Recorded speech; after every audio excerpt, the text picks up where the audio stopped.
Hasta ahora, todos los métodos de aprendizaje que vimos fueron supervisados. Acá vamos a ver un modelo basado en aprendizaje no supervisado. Empecemos hablando de su arquitectura. Como en el caso del perceptrón simple, vamos a tener n unidades de entrada completamente conectadas con m unidades de salida. Pero, a diferencia del perceptrón, no vamos a necesitar una unidad umbral y la función de activación será lineal. Es decir, en cierto sentido es más simple que el perceptrón simple. Pero como requerimiento adicional, ahora sí vamos a pedir que los datos estén normalizados, es decir, con media 0 y varianza 1. Entonces, si la arquitectura de los datos son similares a lo que ya habíamos visto, la mayor diferencia, como el nombre del tema lo indica, va a estar en el aprendizaje. Con el aprendizaje supervisado necesitábamos un conjunto de datos de entrada y datos objetivo. La diferencia con el aprendizaje no supervisado es que no vamos a tener datos objetivo. Pero si no tenemos ejemplos de lo que queremos que la red responda, ¿qué es lo que va a aprender?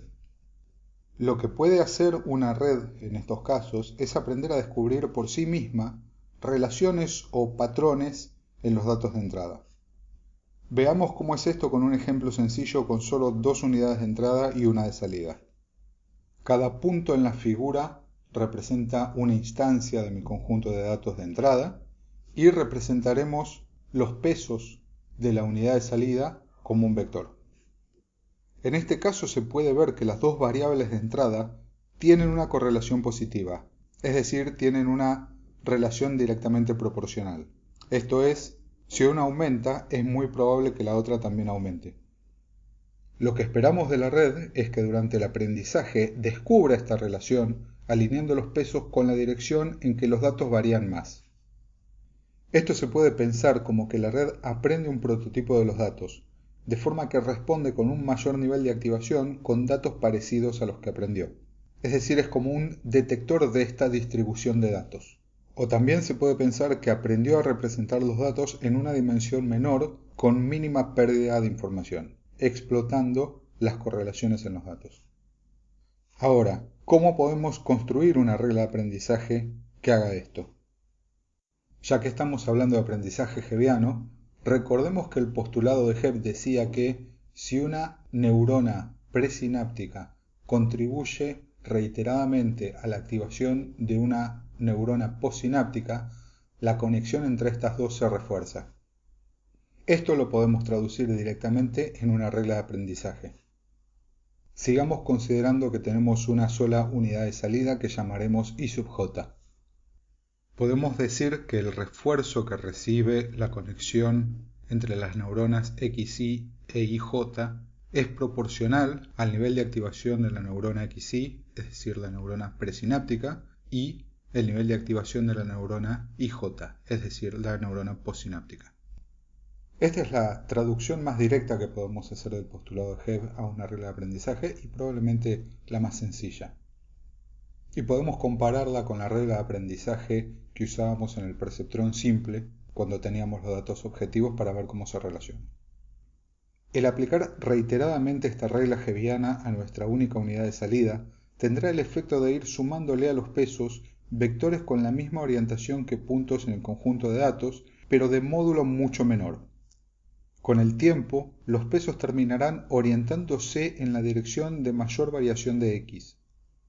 Como la función de activación es lineal, la respuesta de la unidad será el producto interno entre el vector de entrada y el vector de pesos.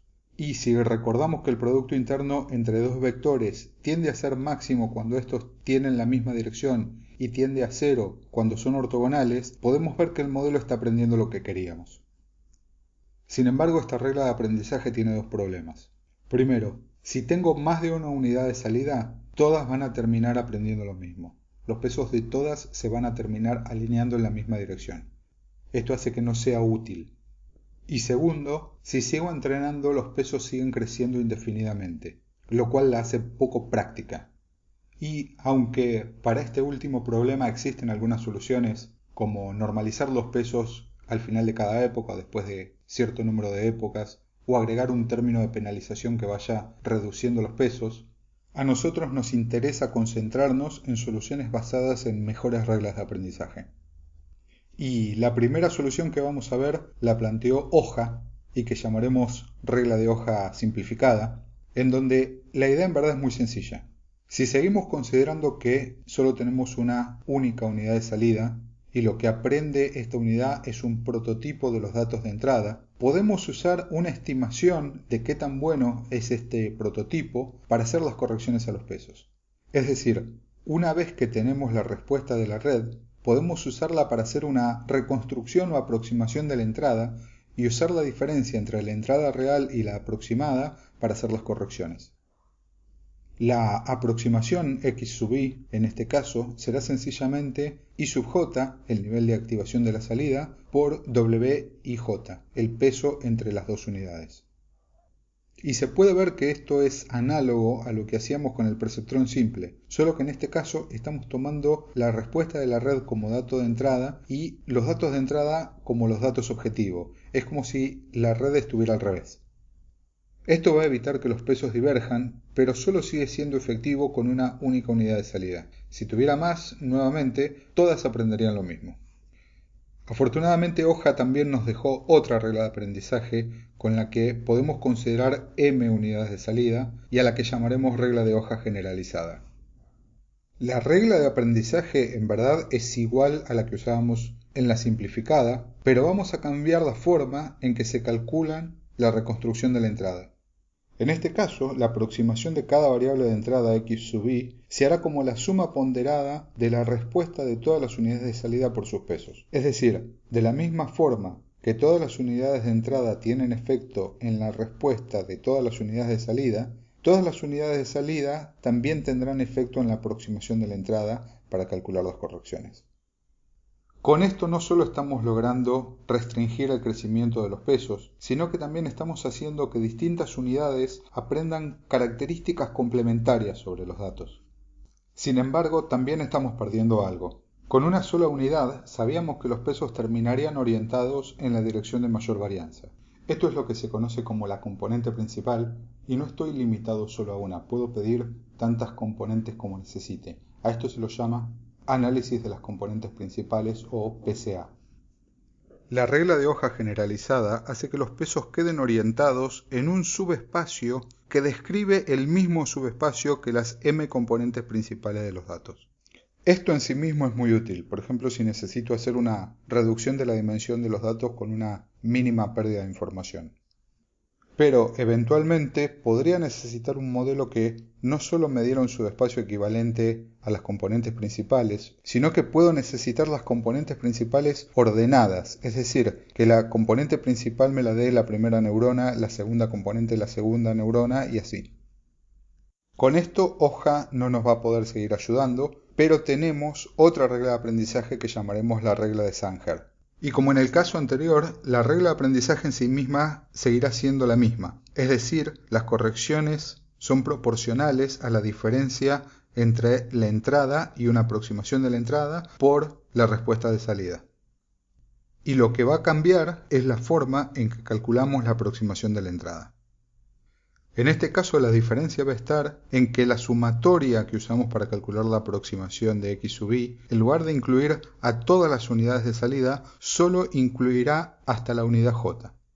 Esto hace que la primera unidad se comporte como cuando considerábamos una sola unidad y aprenda la componente principal. En la aproximación para los pesos de la segunda unidad también va a participar la primera, que ya estará aprendiendo la componente principal, así que la segunda unidad estará aprendiendo la segunda componente y lo mismo ocurrirá para todas las otras unidades. Esto quizás puede parecer poco intuitivo o difícil de interpretar, así que vamos a ver un algoritmo que asocia todas estas reglas de aprendizaje y con el que van a poder experimentar de forma que quizás les ayude a entender mejor el comportamiento de estas redes. Con este algoritmo, para todas las instancias X del conjunto de datos, podemos empezar calculando la respuesta de nuestro modelo y usando el producto entre el vector X y la matriz W. Y después vamos a ir calculando las correcciones entre las m unidades de salida J y las n unidades de entrada I. Y para calcular la aproximación de la entrada x sub i, vamos a hacer una sumatoria de q elementos. Cambiando este valor q, podemos hacer que el algoritmo se comporte según las distintas reglas de aprendizaje que vimos. Por ejemplo, para q igual a 0, la ejecución nunca entraría en este ciclo, con lo cual la aproximación de x sub i quedaría igual a 0, y la regla de aprendizaje sería equivalente a la regla de Hebb. Para q igual a 1, si consideramos una única unidad de salida, el comportamiento sería equivalente a la regla de hoja simplificada. Para q igual a m, estarían participando todas las unidades de salida en la aproximación x sub i, con lo cual el comportamiento sería equivalente a la regla de hoja generalizada. Y finalmente con q igual a j, el comportamiento sería equivalente a la regla de Sanger. Finalmente, usamos la regla de aprendizaje para calcular las correcciones a los pesos y en el último paso los aplicamos. Este algoritmo probablemente no sea el más eficiente, pero creo que quizás es el más didáctico porque permite ver cómo se relacionan todas estas reglas de aprendizaje entre sí. Después veremos formas más eficientes volviendo a usar operaciones matriciales.